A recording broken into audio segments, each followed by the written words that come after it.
జొన్న రొట్టె కలిపే విధానం చూడండి. ఫస్ట్ వేడినీళ్ళు పెట్టి ఆ వేడినీళ్ళు పిండిలో వేసి కలుపుకున్నారు.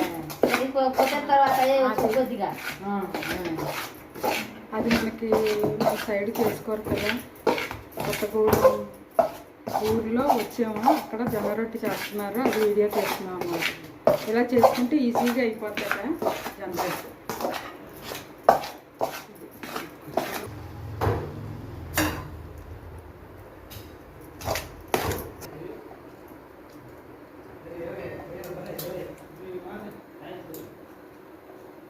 అది కలిపింది కాసేపు ఉంటే నానుతుంది అనమాట. నానేక అప్పుడు రొట్టె చేసుకోవచ్చు.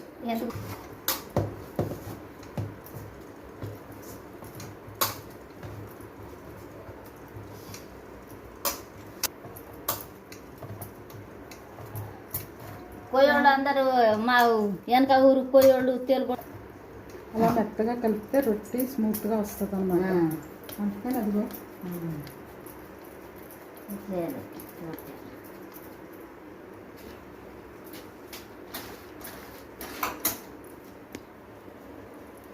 మీ చేతి మీద రాకపోతే ఇతరాకులు లేవా?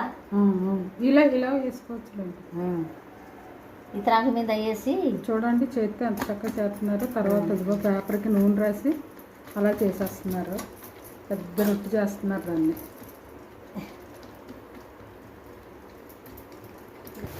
ఇదిగో చూడండి చక్కగా చేతితో ఒత్తింది పెనం మీద వేసేసారు.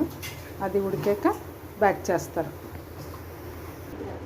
ఇదిగో చూడండి అయిపోయిన రొట్టె ఇలా తీసేసారు పక్కకి. ఇదిలాగా మనం తింటాం. చూడండి పెనం మీద ఎలా వేస్తున్నారు, అంత చక్కగా లాజిక్ అలా ఉంది. ఆ పేపర్ నుంచి పేపర్ మీదకి వేసుకుని వేసారు, అది విరక్కుండా వచ్చేసింది. నాటుకోడి ఫ్రై, ఇది జొన్న రొట్టె, ఇది పప్పు కూర, ఇది గోంగూర పచ్చడి, ఇక్కడ నాటుకోడి కూర, యూట్యూబ్ పెరుగు, ఇవన్నీ మాకు లంచ్కి ఏర్పాటు చేశారు. ఇది మేము సేవిస్తాం.